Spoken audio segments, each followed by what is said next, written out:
ninyo. Cleanliness is next to godliness. Mao kanunay ang ato nga kanunay nato nga gitudlo kanato diha sa atong elementarya nga kinahanglan hinlo, check up sa kuko, check up sa gupit, check up sa sinina o pantalon kung kini hinlo ba. Nindot mga igsuon nga mupuyo ta sa kahinlo. Kay kibalo kita, dili lang sa appearance kana, kundili hygienic kana para sa atong health. Apan si Jesus, nikaon nga wala naghugas sa iyang kamot. Ew.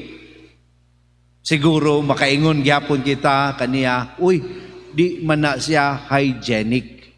Apan ang issue nini mga igsoon, dili hygiene, kundili ritual. Nahimong ritual, religious ritual, alang sa mga Pariseo, ang paghugas sa tasa, baso, panaksan, o mga plato, o sa kamot, hugasan yun ka na, una mukaon. Kini wala gihimo ni Kristo. Busa ang Pariseo nakasaway kaniya.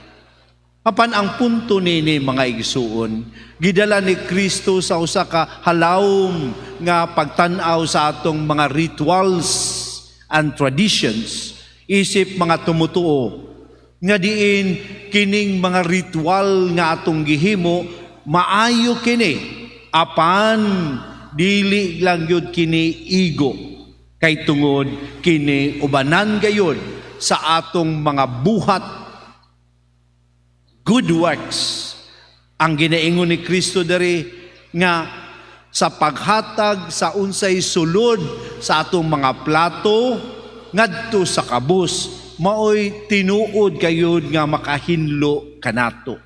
Kana banggingon natong charity, kana banggingon natong mapaambiton, mao gayud ang kinahiladman nga paghinlo sa atong kaugalingon.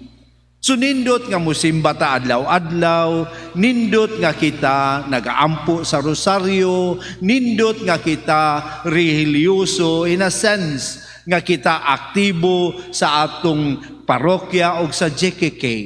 Apan si Kristo nagpahinumdom kanato karon nga mas importante ang atong pagka-charitable. Sa usa ka higayon giingnan ko sa akong spiritual director, it is good to be right, but it is better to be charitable. Nindot nga kita usay tama, pero mas nindot pagyud kung kita usab musabot sa uban, muhatag sa uban, magpuyo o kinabuhing mapaambiton.